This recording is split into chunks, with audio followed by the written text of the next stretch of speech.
Just as you eat different classes of food and get the nutrients after digestion, you also get beautiful spiritual nutrients after digesting the Word of God.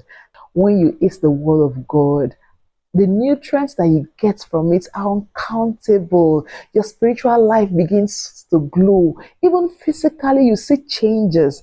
The way you used to dress before, you can't dress like that anymore. Not because you are forced, but there's just a glow from inside that just affects every physical area of your life. Your business begins to flourish. Even your family, they see changes in you. The Bible says that all things have passed away. Behold, all things have become new. Yes. So please, eat the Word of God. Let it digest in you so that the fruits of the Holy Spirit will just begin to come out and you begin to flourish in all areas of your life. God bless you. Bye-bye.